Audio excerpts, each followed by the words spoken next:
You're listening to the DolphinsTalk.com podcast network.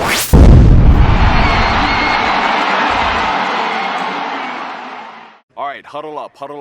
We're going to crank these engines up on one. All right? Wait, set. Drivers, start your engines.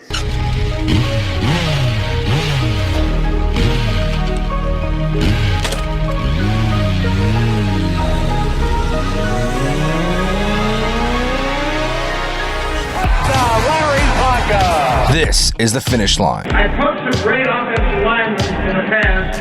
Larry Little, Dwight Stevenson, Jim Langer, all Hall of Famers, and Richmond Webb belongs to that same group. Here are your hosts, legendary Miami Dolphins left tackle Richmond Webb, Reason, and Mr. BallGame.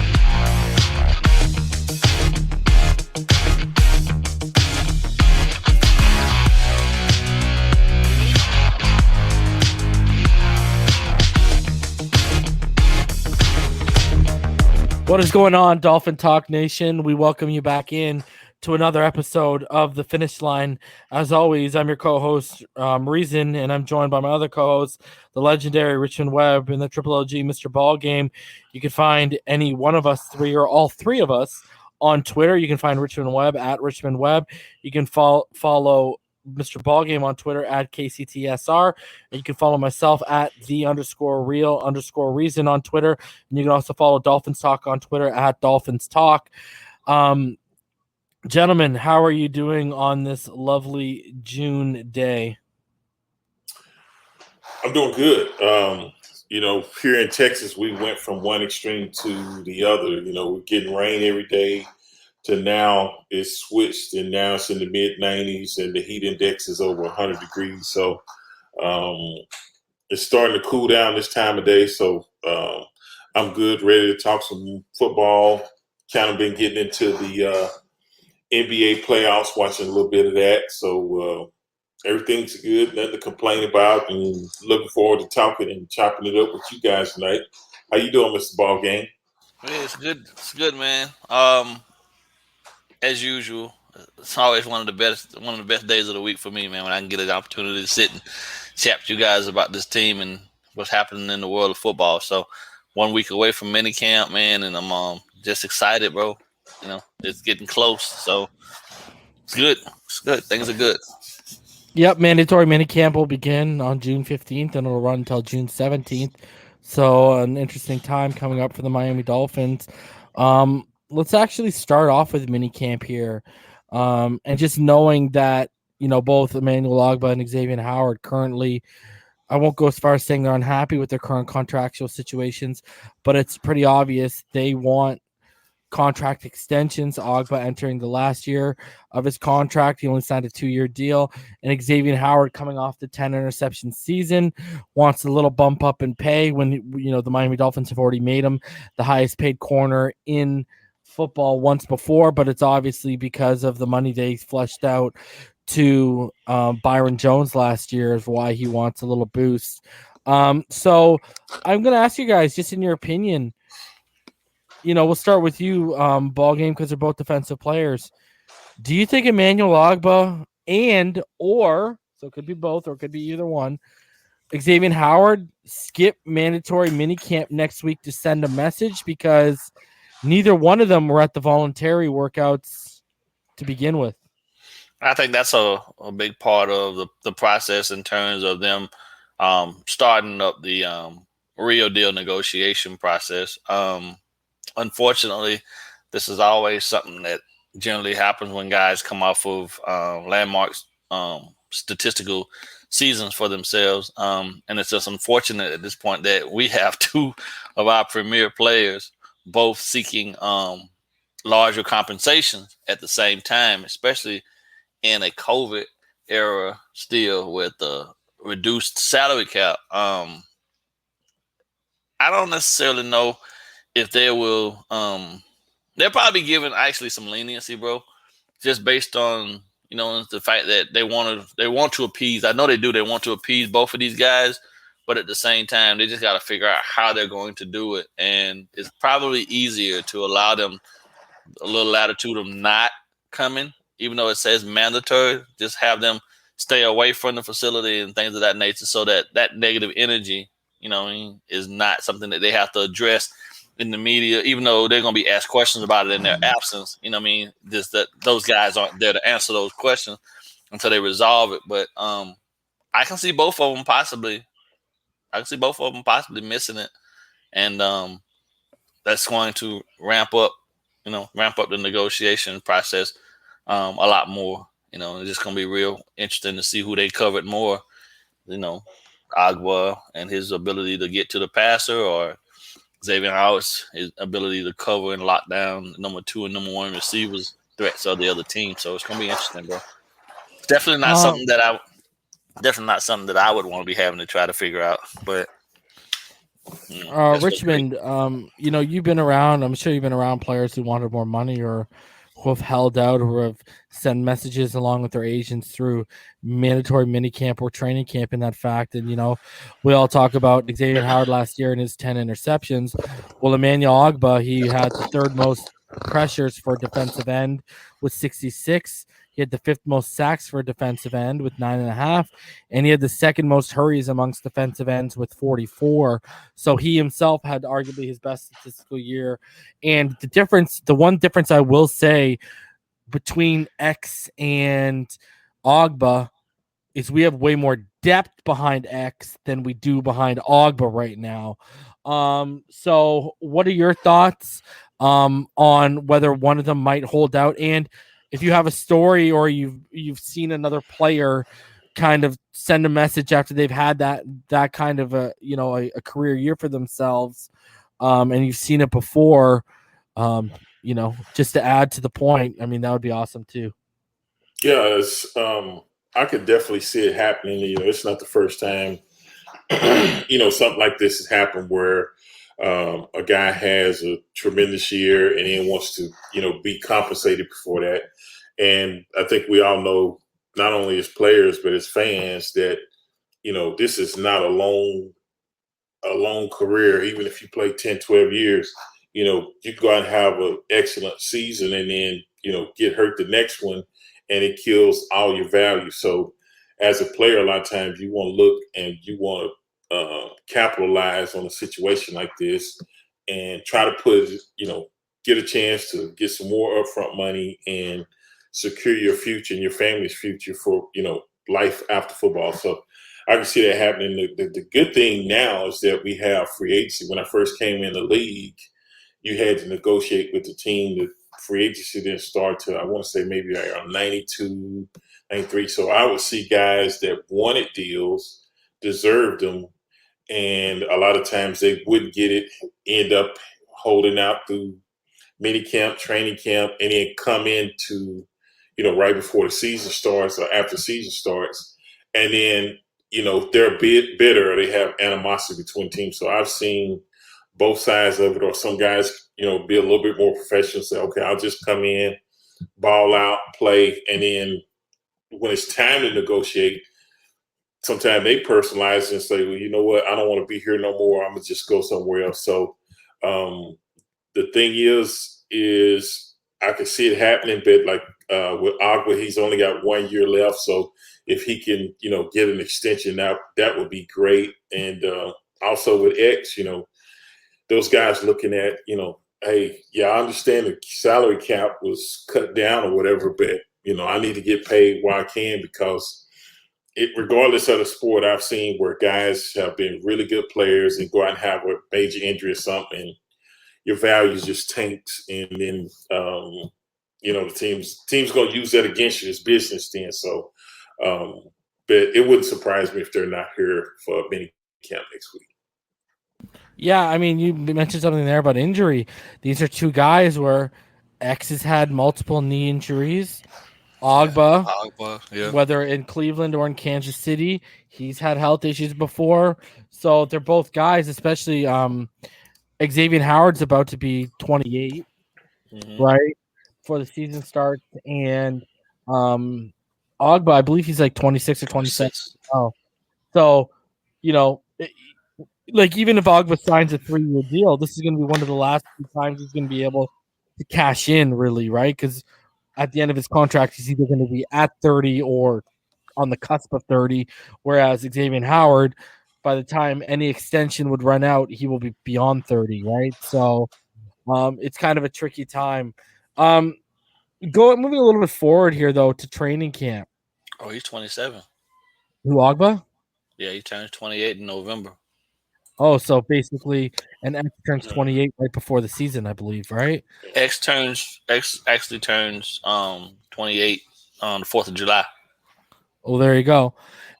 So just going a little bit forward here to training camp. What's the most interesting training camp battle for you guys? Is it going to be Ogbah if X shows up and he plays his back to the boundary? Ogbah in the slot? Is it going to be how the outside linebacker or edge battle ends out here? Is it going to be between Hunt, Fluker, and Eichenberg on that right side to see who ends up at right guard and who ends up at right tackle? Or is it going to be the one that I've chosen? That's mine. That's the wide receiver room, because we got a baker's dozen right now of wide receivers. Literally, we got 13. Is it going to be to see who pans out as landing one of those 6 or 7 spots and who gets cut? We'll start with you, Richmond. What's the most interesting training camp battle to watch, with training camp only about a month away from right now? Yeah, for me, it's easy. I say for me, it's hands down the offensive line. And when I look at it, I kind of looked at it and I said, Jackson and Kenley probably on the left, but you got the center position with Dieter and Skur. And then, like you said, you got DJ Fluker, Hunt. I'm kind of pairing those two guys together, and then Lim, Eichenberg, and Davis try to fight it out at the tackle position. I could be wrong because I know Davis plays some guard too, but I think those 3 positions are the ones that's in question as far as who's going to be starter, who's going to be backup. And with that saying, it should be tremendous amount of competition and should have some real good battles, because either you're going to be a backup or you're going to be a starter, or you might not be here. So, and a lot of those guys, like Fluker's played right guard and right tackle, Davis played right guard and right tackle. So it could be a decision where I don't see us keeping 10 offensive linemen.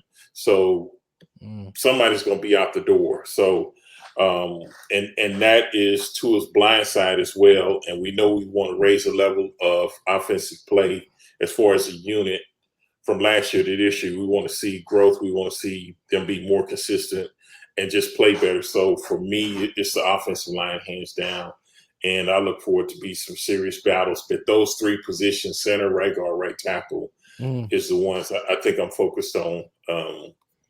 I saw somewhere it said Lim might play, I guess play left tackle, but I think he's going to move to the right and try to battle that. But we got to get that blind side situated and get that shored up. So, that's important. Everything starts up front. And if we're going to be successful as offense, we got to get that secured. Just quickly here before I get to BallGame, a name that's kind of surfaced that's getting involved with the center battle too is Cameron Tom, the former backup in New Orleans. Apparently he's legitimately battling with Dieter and Skura right now at center. And the whole Eichenberg thing, now it's crazy because the media has kind of found a way to get around certain rules in place. And one of the rules the Dolphins have in place with media is you're not allowed to talk about who's working with who the ones are and who the 2s are and who the 3s are, right? Mm-hmm. But with Eichenberg, they've said, we can't tell you which unit he's working with, but all we'll say is he's being given every opportunity to win the right tackle position. So that should basically tell you where they have him lined up right now, right? So, BallGame, what are your thoughts on what the most interesting battle in camp is going to be? Well, I'm gonna go to my guys on the back end, and it's gonna be the battle between Coleman, Nick Needham, and Ogbah in the slot. I think that's gonna be a really bloody one because no matter how many different combinations you come up with, there's 2 slot positions, right? If you go to a dime, there's a left and a right. You know what I mean? Then you got your outside boundary guys, and then you got your two high safety. So somebody's gonna be an odd man out, and they'll have to be relegated to the number 3 guy, and that in itself is gonna be one hell of a battle because Justin Coleman is arguably more polished pro at the position than Nick Needham is, but Needham's pretty much made a name for himself off of being flexible and moving inside and playing that slot position. And Iguanagmi is still fighting for relevance at this point to justify that first round draft selection that he was given. So that one to me is probably the most interesting one. But then I'd also say too that I wanted to ask you, BallGame, before you get off the corners here. Needham played last year as the primary slot guy. Mm-hmm. Justin Coleman, when we signed, I think we can probably agree he was probably the best slot guy as soon as we signed him on. What kind of leap is Noah Igbinoghene going to have to take after what we saw in year one? Because playing the slot and playing the boundary are 2 totally different things right here. Yeah. So what kind of leap is he going to have to take to not only just compete, but potentially beat one of those 2 guys out? He's gonna be damn near lights out, bro. Like, real talk. I think it was honestly, I think, and people might kill me for this, but if for some reason they traded X, that'd probably be the best thing that would happen probably for Iguanagmi, man, at this point, because I don't really see him logging a lot of quality snaps inside with Coleman on the roster, bro. Coleman is efficient, very, very efficient, way more so than Needham. And Needham's going to struggle to get reps with Coleman in there as well. So the only place that Noah really would be able to actually probably get some quality reps would be on the boundary. And, people are probably going to kill me for saying trade X, man. But if you can't get a deal done with the guy, then you got to kind of figure out what the next phase is. And then you drafted this kid with the first round selection. You can't just have him sitting for 3 years waiting. He's got to get out there and he's got to get acclimated sooner than later. Trial by fire for cornerbacks is always, in my opinion, the best way to go. You can't protect them. You protect them for the first year, which I think they did a pretty good job. He arguably got beat up a bit, dealing with digs and things of that nature. But at this point right now, you expect him to have his teeth coming in and him being able to fight and, and use his grit, and things that he's seen these pros do that were ahead of him and X and Jones, and use that stuff to his advantage, man, to prove that he's worthy of that number, of that first round selection. So, supposed to be the heir apparent, in my opinion. You don't draft a kid that high for him to be relegated to a backup position all of his career. Otherwise, you just wasted a draft pick on a guy that's never getting top full value for that pick from. So he's got to show you something, and I think that it's a lot. It's huge. It's a huge step for him he has to take. Him working out with X in the offseason and doing all the little small little things that they've been doing is definitely going to help him. But, can you replace Xavier Howard? Really, though? Probably not. That guy's special at this point. He's definitely one of the top tier corners in the league currently right now. But you never really know until you get the young boy shot, and he's never going to get that in the shadow of X being here too. So it's kind of one of them situations where you got to look at what's best for the future versus what's best for the guy that gave you 10 interceptions. You know what I'm saying? He's going to be 28 versus 22, How do we go with that? And are you okay with knowing that, okay, we just went from having arguably the 2 top corners, 2 top man press corners in the league to down with one that's possibly could be, but he's still got some ways to work up, which is a situation most teams have in the NFL right now. To be truthful, most teams don't have 2 solid lockdown veteran corners like we do, But if we traded X to, say, Minnesota for Danielle Hunter, then they'd have that. But then we'd get to see what we get out of this first round selection in Noah Igbinoghene first, up front, because him sitting behind those guys waiting on an injury to happen is never going to get him game ready. Yeah, you can practice all you want, bro, but you're gonna have at the end of the day, training wheels off. Yeah. You got to throw him in there, man. Yeah. So, all right. So, Richmond, you mentioned the offensive line.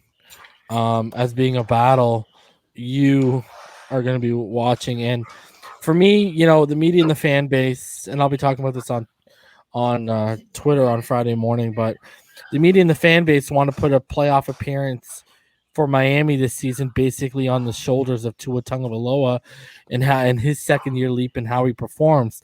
And I beg to differ a little bit. BallGame said before the quarterback position is the most dependent position of all on a football field. And I think Skura's play or Dieter, or Cameron Tom, whoever's starting, the second year leaps for Jackson, Kinley, and Hunt are more crucial, as is Eichenberg limiting his rookie mistakes in the learning curve for this offense to do what it needs to do and find an identity and get clicking and rolling, because these guys are going to need to basically find their way for the running back room to be successful, not just Tua alone. It's basically a ripple effect behind them. We're in a unique predicament in that we really only have, if Skura starts, we really only have one seasoned veteran on this offensive line. I mean, it's kind of unheard of that you're waiting for a left tackle and your 2 interior guards to take a significant second-year leap while also bringing along a rookie blindside protector at right tackle and Liam Eichenberg. Would you agree with that the second-year leaps for Austin Jackson, Kinley, and Hunt are just as crucial or even more crucial than Tua Tagovailoa's second-year leap, as well as Liam Eichenberg limiting rookie mistakes and Matt Skura finding that 2018 form for this offense to be successful?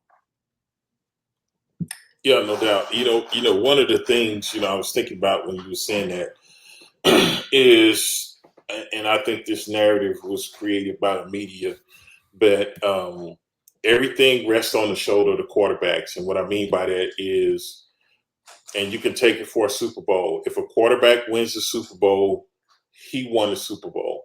If he loses the Super Bowl, the quarterback loses. And it's a team sport. And a lot of times you can put up numbers as a quarterback in a game that statistics say with what you've done, the team should win the football game. But if your defense doesn't show up, or if you have turnovers, fumbles, doesn't have to be interceptions, but it could be plays in special teams, this and that. But you get labeled that way, and I've seen it so many times. And they'll say, "Well, oh, he's a 2-time, 3-time Super Bowl winner." Yes, that's true, but everybody that was on that team during it, they're 2-time, 3-time, and so it is a team unit, and a quarterback probably has one of the toughest jobs, and I'll give him that. But it's not just solely dependent on what the quarterback does, but that's the narrative that's put out there from the media a lot of times. So fans will say, well, quarterbacks got to do this. Quarterbacks got to do this for us to be successful. Yes, that's true, but everybody else has got to play their part. And as far as offensive line, Liam Eichenberg, you could be maybe a little bit more patient or forgiving with him. He's a rookie. But Jackson, Kinley, those guys that was there last year, you expect them to make a much bigger leap, to be more solid, because now you understand what it is to be a pro. You should understand, hey, we were one game from making the playoff last year. So, hey, we need to step our game up. And when I played, we was always say, I don't want to be the weak link on the team. So I don't want them to say, well, we can do this, but we got to give Richmond a pass because of this, that. You don't want to be labeled like that. You're like, I'm going to hold my own as a man. It's a man's game. You've done it. You know what you need to work on because you've already played 1 year in the NFL. So now it shouldn't really be too many surprises. The only surprise going to be is, I got to play against this guy here. He's one of the best in the league. So he's a dog. So I already know it's going to be 60 minutes of hell. If that's what you got to face, get in the film room, know what you're doing. Try to minimize everything that can make your job not as difficult as it is. And there are certain things you can do as a player. So, work on your technique. This is the time you work on that to become a better player. I think everyone has to do that, but to just say Tua has to do this, no, I don't buy that. I don't buy into that because I think just from what I've seen, I think he's the type of player that his expectations probably far exceeds what the coaching staff expects him to play. So I'm kind of rambling off a little bit, but stuff like that kind of gets me upset because you can't just pin everything on one player. And I've never been that. If we win as a team, we're going to lose as a team. And that's been my concept. So I don't like when people try to push that narrative. Like, wasn't Patrick Mahomes in the Super Bowl the perfect example? I mean, this is a player who's not just a game changer. He's a world beater. But look at how limited he was with the protection that he had in the Super Bowl. The guy was running for his life, right? And you can look at it like you can even go back to Texas Tech. Texas Tech won some games, but they was never in the college playoffs, this and that. So do you not draft a guy and say, oh, well, he only won 60% or 65% of his games, so he's not going to be any good in the NFL. You evaluate the individual first, his talent, his skill set, and see if that's going to transition at the next level. And that's how everyone is evaluated individually. That's why some guys get paid more than others and some guys don't. And that's the way you got to do it. But as a team, you try to put together the best unit possible to go out and be successful because you can't pay everybody the big money on the team. I mean, and, I just brought up the point of, Kansas City in the Super Bowl. And look at the overhaul they did to the offensive line in the offseason. They went out and they added Orlando Brown, from the Ravens. They added Joe Tooney. They drafted Creed Humphrey. They added Kyle Long. And they have Lucas Niang ready to come up, who they drafted a year in advance, knowing they were going to move off Mitchell Schwartz. I mean, look at how quickly they turn around that offensive line because they realized it wasn't up to par. And if they do give him that protection, the things he and the running game with Clyde Edwards-Helaire can do. BallGame, how crucial do you think the second-year leaps for Kinley, Jackson, and Hunt are to this team's overall success, especially the offense, as well as Skura or Dieter or Cameron Tom's play, whoever wins that starting center job, as well as Liam Eichenberg limiting the rookie mistakes, especially if he's going to be on the blind side, to not only Tua, but Tua and the running game and this offense in general, just having overall success and catching up or even getting close to where the defense is at right now. Yeah, it's monumental, man, when you factor in the importance of those guys and their ability to gel as early and as often as possible and get continuity going for them positively in the same direction. I think a lot of times people get everything confused in regards to how they look at offense. And they think, okay, quarterback down. But in actuality, you have to think offensive line down, right? Because if your offensive line production is down, then all of the other factors around it is going to be down. Productivity is going to be down. You're never going to get anything going. It's almost impossible. An above average offensive line can provide you with enough for you to be able to have your skilled players play to their potential or better. You feel me? And I think this being the sophomore year for most of the guys that are going to be up front, with the exception of possibly Eichenberg at the right tackle and Skura, it's crucial because there is a such thing, and Richmond knows it also well. There still is a sophomore. There's still potential for a sophomore slump, but they can still hit the wall. You know what I mean? And we're hoping and praying that their preparation and the things that they're doing now that they've done in the off season with their own individual training regimens is going to help keep them prepared as best as possible for those things. But, until they actually get in the position in training camp where they're putting bodies on bodies and banging on each other and things of that nature and getting nicked up and dinged up and all that type of stuff, we never know. But the offensive line for me is definitely probably the most important catalyst, most important position group of all of this, because we're only going offensively as far as that group takes us. So People can say what they want. I know, you know what I'm saying, there's this whole thing that the quarterbacks get the most money and all this type of stuff. But I'm going to stand firmly on this, that quarterback position is still to date, in all of the years that I've watched and played football and been around the game, the most dependent position on the field. Quarterback can't do much of anything without them 5 monsters up front doing their job, right? You find me a top tier, or you just said it, shit. Find me a top tier quarterback that has over the top success with a subpar offensive line. You ain't gonna find it. Even on the biggest stage. Hell, we just saw it last year in the Super Bowl. You just said, for as great as Mahomes is, he didn't have a chance in hell with that offensive line not being 100% healthy, and the guys that had been there with the experience and all that stuff. So to have this young group and take huge leaps, that's the expectation. But I temper that, right? Because I think what they're going to need more than anything, and I think Richmond would agree with me on this, is they're going to need early continuity and trust within each other as soon as possible. That carries you often a lot more so than talent will. If you can just trust that the guy next to you is going to do his job, you don't have to go outside of what your responsibility is right then and trying to go help him when you know the guy next to you, if you know he's going to do his job to the best of his ability, and he's going to, even if he struggles, it's not going to affect you that much, so you can focus on yours. That type of trust breeds continuity deeply between that group, and that's the thing that the offensive line shares differently than the defensive line. Defensive linemen, they're individual pieces put together for a common goal at getting at the quarterback. Get there, you're pinning your ears back, get there. Don't sacrifice don't play individual ball and and screw the guy behind you, i.e. the linebacker for the defensive lineman. But offense up front, you got one guy up there doing his own thing, it throws the entire group out of whack.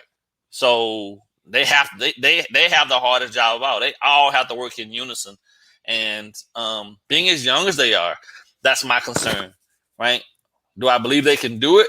Yes, because I believe that moving Hunt back to guard and Kenley moving over to the left side in the guard spot next to Jackson is putting those guys where they're going to be able to give us some Pro Bowl level execution. My question becomes, how soon can they gel, though? How soon? And they're going to need it. They're going to need it out the gate because we're going to be tested out the gate.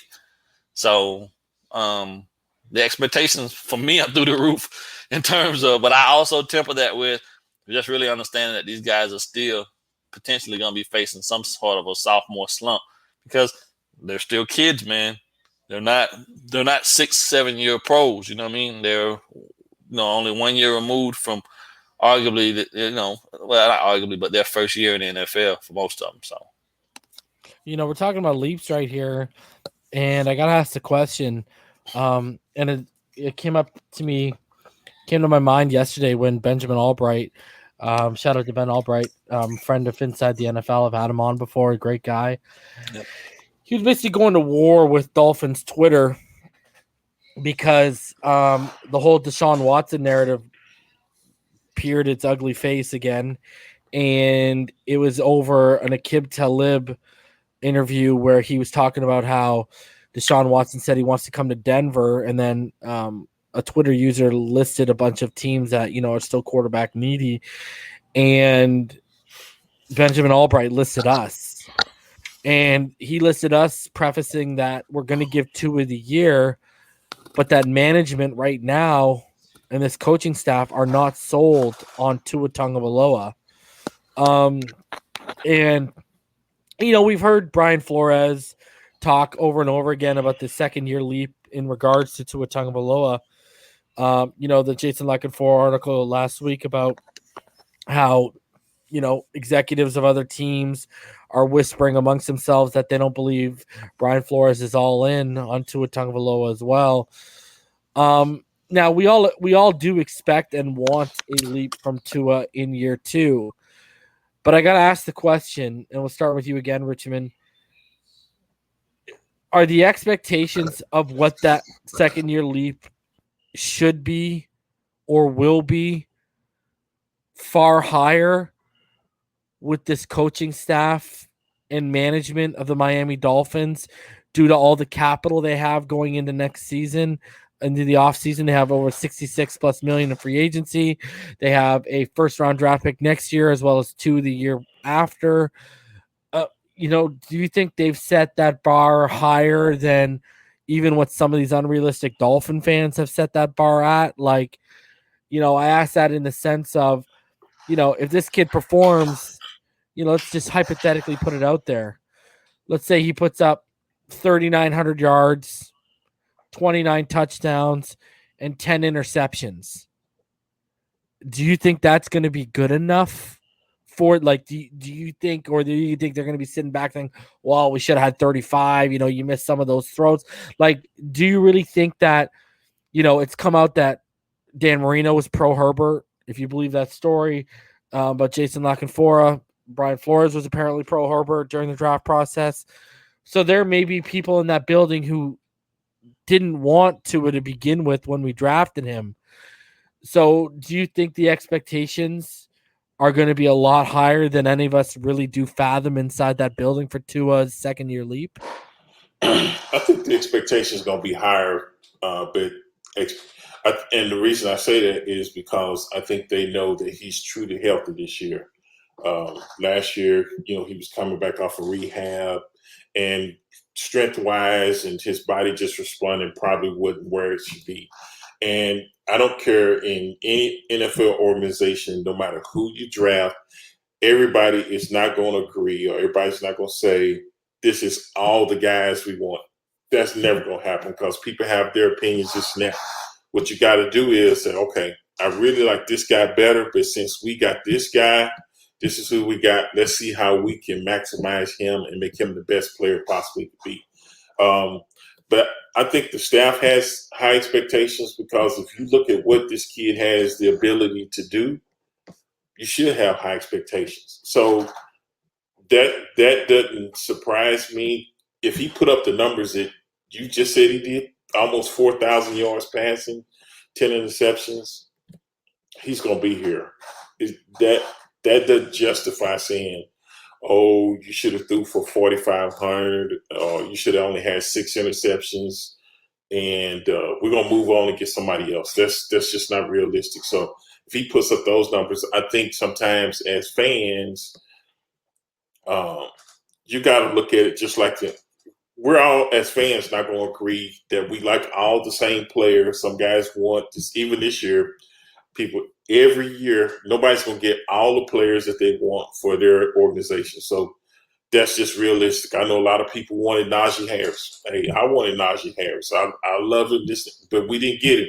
He's a Steeler. So right now, if we play the Steelers, I'm riding with Phillips and Waddle. Those are the ones we took this year. So that's what you got. A lot of people didn't like Jalen Waddle as, a pick for us. That's fine. But what you got to do is if you going to truly be a fan and say, well, I didn't agree with it, but hey, since he's now Dolphin, I'm going to ride with him, or at least give him an opportunity to say, okay, we tried it, it didn't work, we're going to move on. But what's important is the expectations that the staff has, the expectations that Tua has as an individual to work on that, and not what analysts or media or whatever they say, or even what the fans say, because at the end of the day, we're not the ones that make the decision. Media is not the one that makes the decision. It's Chris Greer, it's Coach Flores, that staff. That's once you beat their expectations, you're good. You can't worry about all the other people on the outside. But I believe he's going to be here, even if his numbers aren't as good, because the way this team is being built, that the defense, if they continue to play the way they play and be consistent, it's not going to be as much pressure on the offense to consistently put up those type of numbers. And I think they know that. I think Coach Flores know that. They want to see the improvement, development, but I don't think it's all out. You got to go have a 5,000-yard season. If not, we're going to be moving on to another quarterback. I got to ask you this, Richmond, before we get on to BallGame here. is it even fair to have sky high expectations for that second year leap? And I say that based off of the fact that his trainer, Nick Hicks, has come out and said he was only 60% last year. He's come out and he said he didn't know the playbook really, really good. You look at that offense, it was more of an isolation 50-50 ball offense. It wasn't a quick rhythmic passing offense catered to Tua's style, even down to the weapons we had with Preston, Gesicki, DVP. Now they've actually gone out and added weapons that cater to Tua's style. They're building a playbook from everything we understand that's catering more to what Tua was running in Alabama, more RPO, more up-tempo based. Isn't this technically, in a sense, the first year, especially now that he's at 100% health, that you can actually truly get a grasp of a fair evaluation of what even this kid's floor might be, let alone what his ceiling might be? Yeah, I think some people overreact and this and that, and I'm gonna say this: Coach Flores has came out and said they expect him to take a huge leap, but he never defined what that leap is. So we can kind of speculate, we can do this and that, but the staff knows what that expectation is.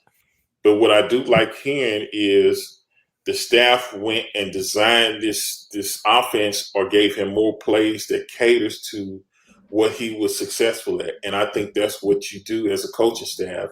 You don't try to fit the offensive system to what you want to run. You look at what that player's skill set, strengths, weaknesses is, this and that, and then you kind of design it around to make him be the best player he possibly can.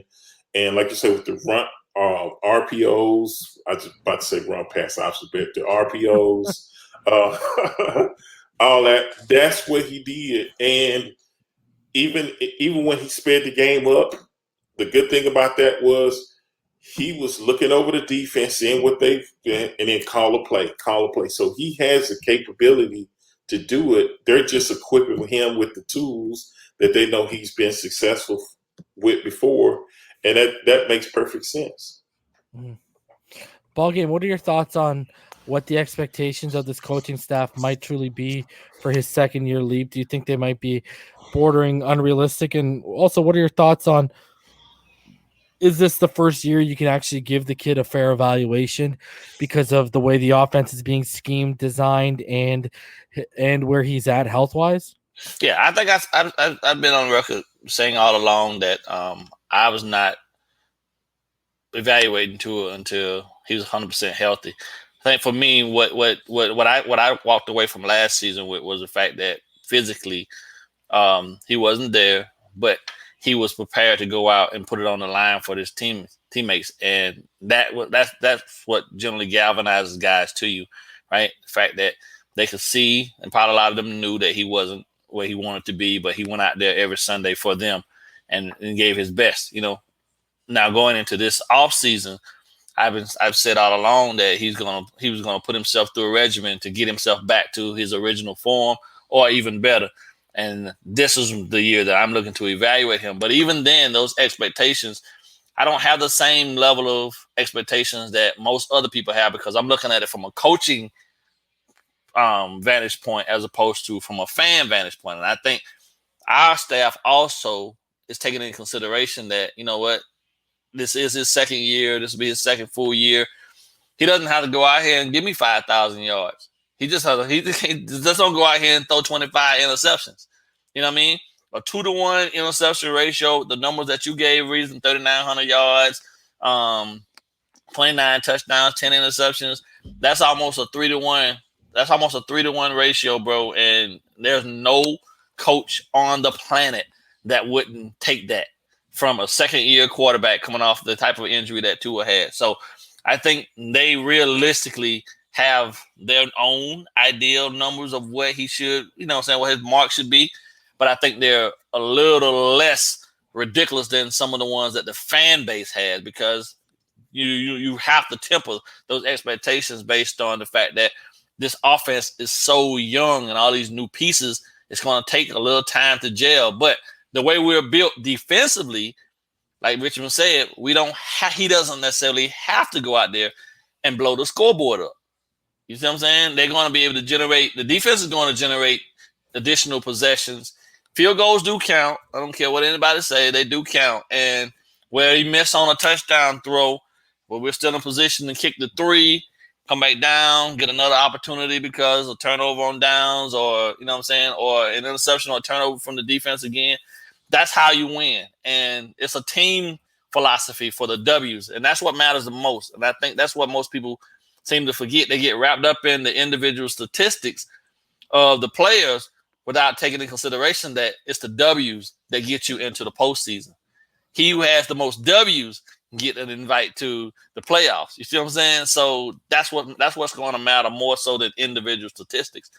I think, you know, there's a metrics board. I mean, there's a metrics that they have, and they have landmarks that they want him to hit. You have to, right? Because you want to see some level of market progress and progression of your quarterback and all your skill positions, right?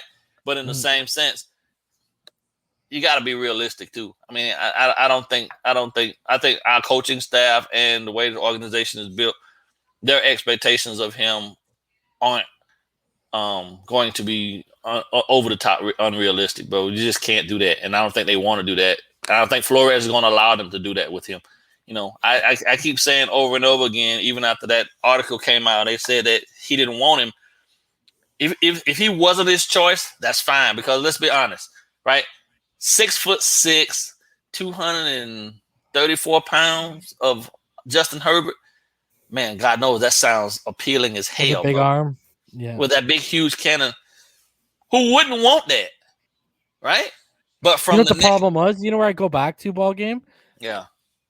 You really can't fault the people that wanted Tua over Herbert because the tape was far better on Tua at Alabama than look at Herbert was in the definition of a horizontal offense. Like, you guys realize 33% of his completions during his time in Oregon came behind the line of scrimmage. Yeah. Okay. So, bubbles. you know, like, here's the thing. While you got this kid Tua, when you got Ruggs and Waddle, legit 4-2 guys out there, you got Judy and Devontae Smith, 4-4 guys. What's he doing? He's throwing 45, 50-yard bombs in stride with elite ball placement and anticipation, and he's varying between different speed sets between all these guys. Like, that's an elite trait. You know, usually if you have a bunch of 4-4 guys and a 4-2 guy, you're probably going to, because you're used to throwing the 4-4 guys, you might underthrow the 4-2 guy a little bit, but you never saw it. Right. And Herbert didn't get to display his arm strength vertically very much. And look at another thing people don't talk about. At Oregon, at least, when he got outside of the pocket, Herbert was very inaccurate, and he was not very good outside of the pocket. He looked like a totally different quarterback in his first year at LA than he did at Oregon. That's undeniable. And one of the things that worried a lot of scouts is, listen, and you guys know this, as a scout, one of your main things to do is project, right? Like, that is literally one of your main things to project. And after talking to scouts and evaluators, the one thing that scared a lot of them off of Justin Herbert was they watched him from year 1 to 4, and they didn't see massive progression from year 1 to 4. They did not see massive leaps each year. They saw a guy, he got better, but it wasn't like leaps. It was like a smidge. You know what I mean? And while Tua was consistently taking a leap every year he started in Alabama. Right. So, you know, like, and here's the thing, you know, people want to always talk about, the Herbert and Tua debate. Well, listen, you know how many media analysts, you know how many scouts would be out of a job if they listened to these people calling for their jobs for Tua and even Joe Burrow? I mean, if you hindsight 2020, should Joe Burrow even have been drafted over Justin Herbert from the year he had? Right. No. And those two guys, they spent their offseason working with NFL talent, right? You know, Burrow with the Palmers and Hushmanzada, right? Herbert with some former NFL players taking snaps under center while Tua was rehabbing. You know what I mean? Tua was automatically at a disadvantage compared to those guys. Yeah. So, you know, I get the prototypical size, but here's the thing. Daniel Jones is prototypical size, and how has it worked out so far? And you know what I mean? Like, Yeah. There's a lot of variables with Justin Herbert coming out because the Oregon offense didn't play to his strengths and display his strengths the way the Alabama offense did with Tua or the LSU offense did with Joe Burrow. Correct? Right. Like that's not. How many people would be? That's why I go back. How many people would actually be out of a job if you want to hold the Herbert thing towards scouting staffs and the media? Oh, there'll be quite a few. But I think the biggest thing, man, what it comes down to more so than anything is preference, bro. And, when you're looking at putting a team together that's going to be a proven winner, right? There are some things that you just have to take into consideration that you're just not going to have, right? And for what Tua lacks in physical stature, he makes up for with, over the top intelligence, bro, and that ball placement.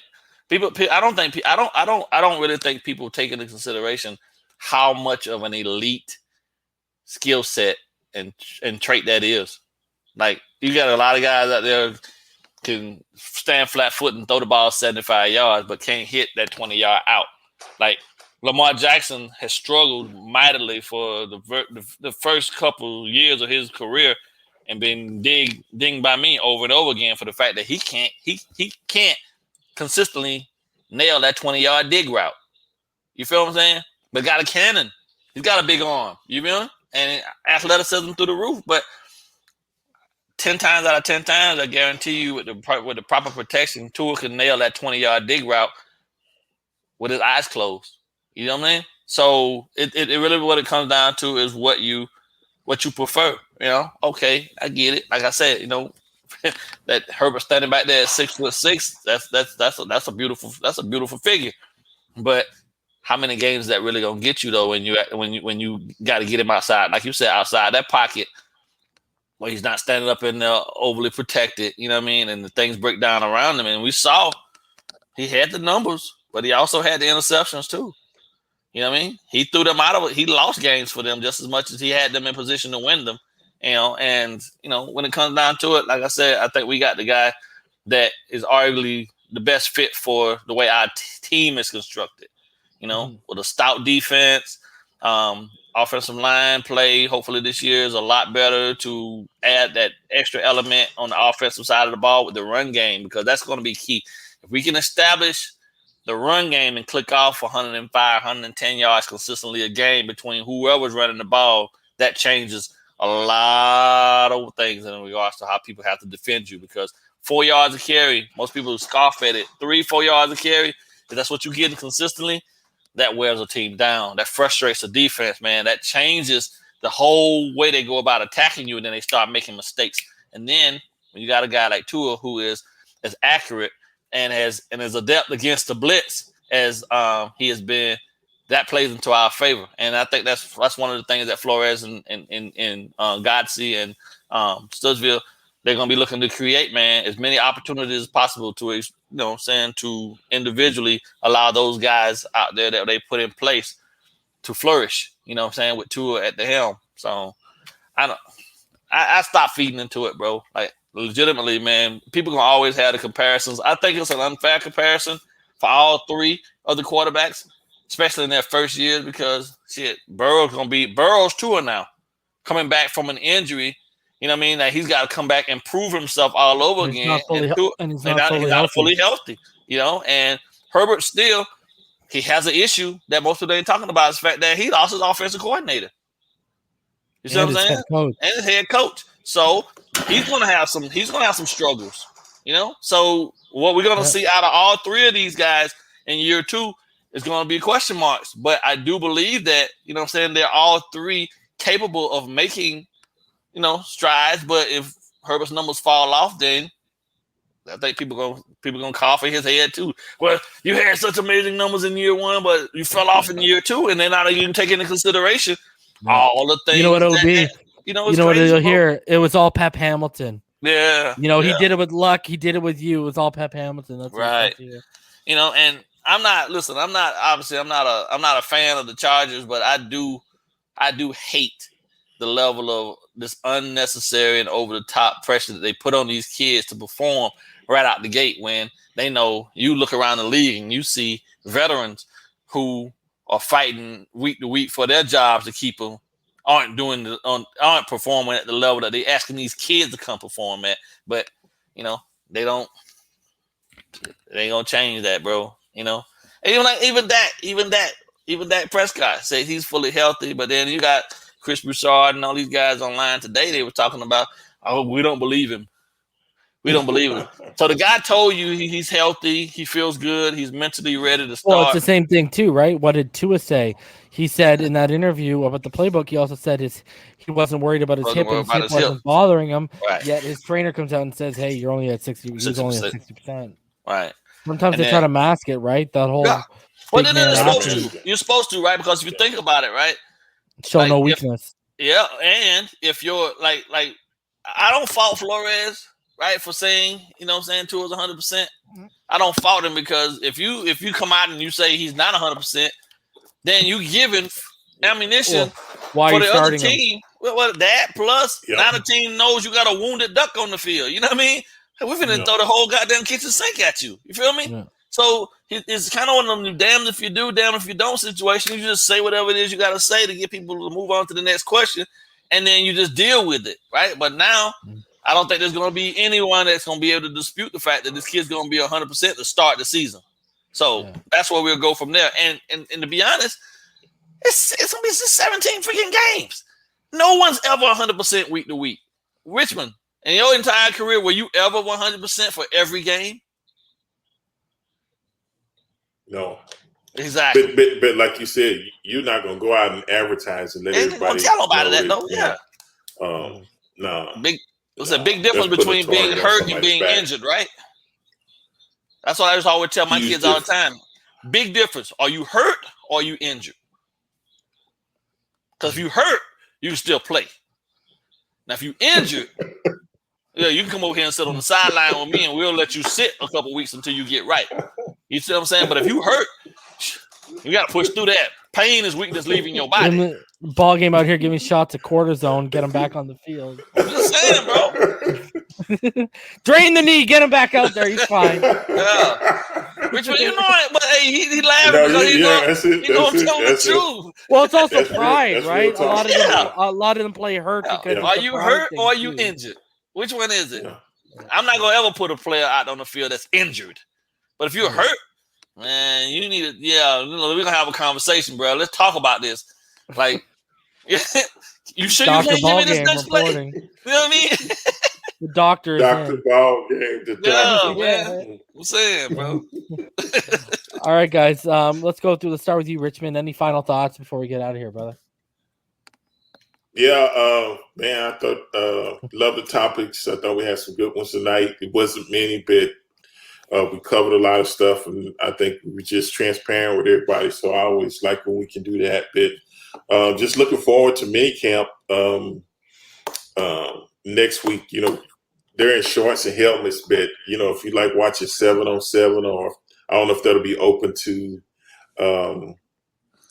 the fans where you can go watch it, but some of the battles, watching the receivers running routes against the defensive backs and stuff like that, that should be pretty interesting. So I'm definitely looking forward to that. So we should have some great topics next week and be able to talk about that. So we're moving closer to the season. So that's good news for me.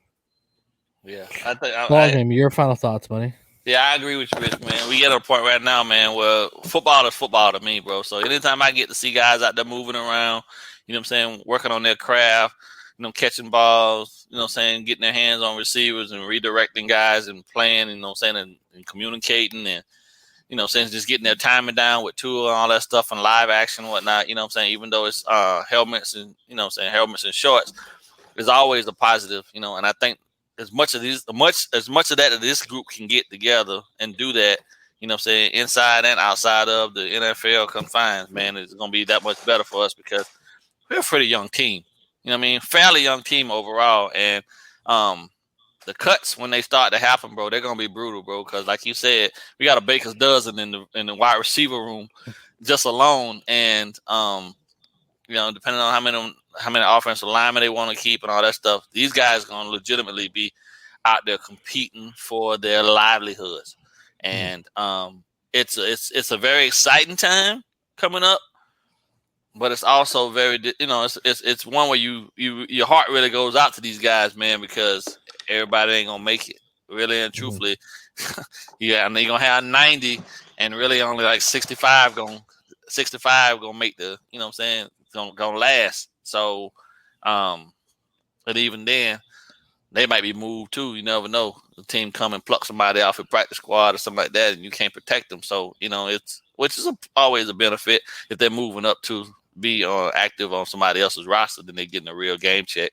But yeah, man, I've stopped this whole process of worrying about the naysayers anymore, man. I just look at the fact that the kid could have put himself in a shell and just getting completely out to himself this offseason and never even showed anybody anything of what he's doing. But every day I'm seeing and hearing something about Tua proving who he is as a quarterback.